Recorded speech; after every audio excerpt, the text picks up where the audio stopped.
We're developing a society because of all of these different toxins known to affect brain function. We're seeing a society that not only has a lot more people of lower IQ, but a lot fewer people of higher IQ. In other words, a dumbing down, a chemical dumbing down of society. So everyone's sort of mediocre. That leaves them dependent on government because they can't excel. We have these people of lower IQ who are totally dependent. Then we have this mass of people who are going to believe anything they're told because they can't really think clearly. And very few people of very high IQ who have good cognitive function who can figure this all out. And that's what they want. So, you know, you can kind of piece it together as to why they are so insistent in spending so many hundreds of millions of dollars of propaganda money to dumb down society.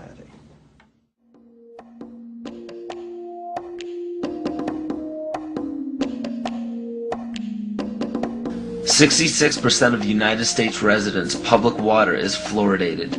It is known to have tremendous effects on bone cancer, joint problems, bone weakness, lowered estrogen and testosterone levels, and dental fluorosis, which is yellowing of the teeth and pitting in the enamel.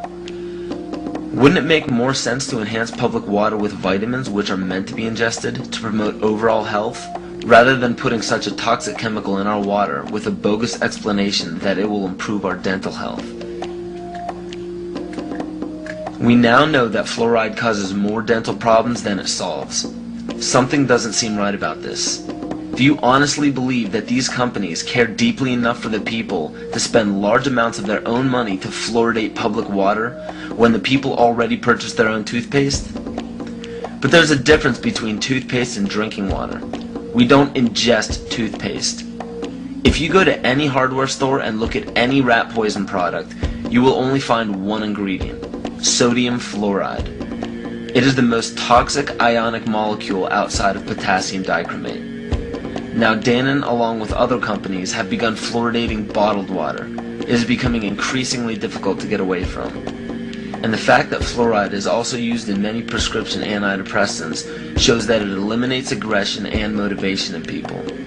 Fluoride, to my knowledge as a physician, has absolutely no biological benefit whatsoever. But one of the significant things is that the Russians carried out all sorts of experiments on the people living in the Gulag. One of them, of course, was to fluoridate the water. Why? You fluoridate the water, why people are not as aggressive as they ordinarily would be. In fact, what is the active ingredient in Prozac that is so widely distributed in America today? Well, it's a fluoride compound. And now we are finding that public water nationwide is showing up with arsenic, lead, cadmium, and thermonium, which is a radioactive form of lead. Cancer, lowered sex drive, birth defects, sedation, and brain defects. Does this not sound like a wonder drug for anyone aiming to control a population? It's quite astonishing, Paul, the degree to which environmentalists have not been educated about fluoride.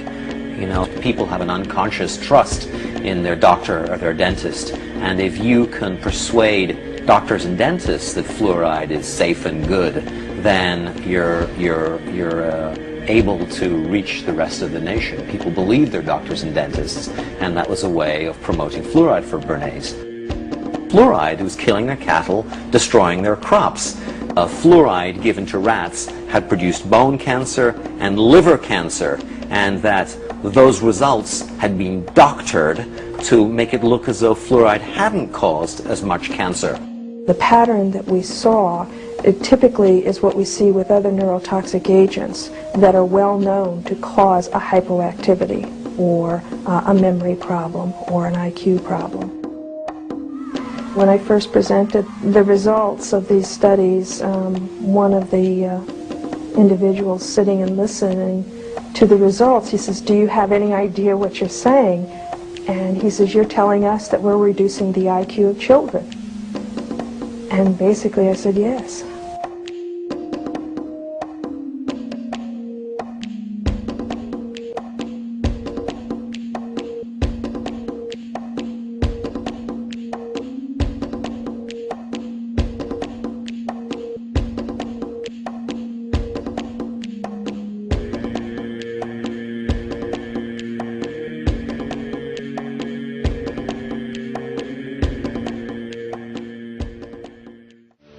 I'm Dr. Bill Osmondson. I'm a general and cosmetic dentist and have been a dentist for 30 years.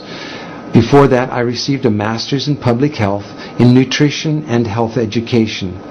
For the first 25 years of practice, I promoted water fluoridation aggressively. I thought I saw the benefits. It wasn't until I actually looked at the information myself that I began to realize that fluoridation was a problem.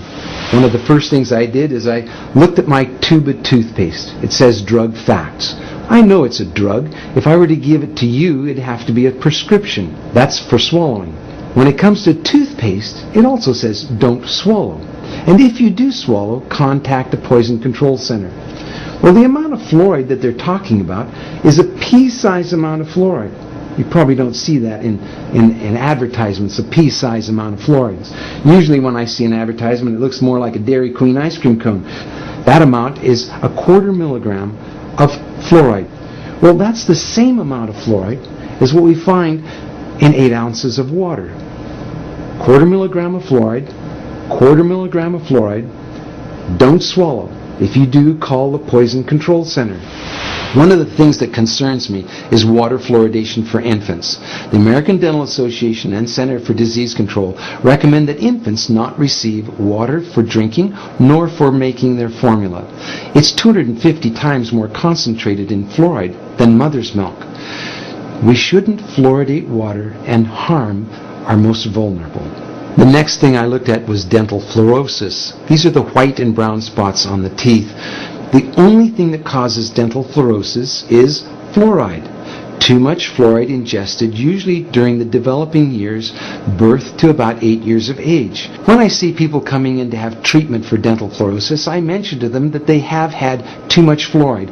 And this is an indication that the rest of their body has probably had too much fluoride also, their bones and in the rest of their organs. Damage from dental fluorosis is not disputed.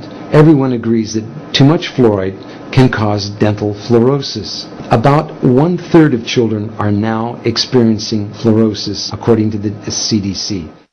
The next thing I wanted to look at was benefits. What are the benefits of it? I've heard reports of 20 to 40%, 60%, 80% tooth reduction with water fluoridation. So what is the benefit of water fluoridation? And I had a close look at several factors. One, comparing different countries of the world, we can see that no matter what we do on fluoridation, whether the country fluoridates or no fluoride at all, decay is reduced the same amount in all countries. We can compare states in the United States.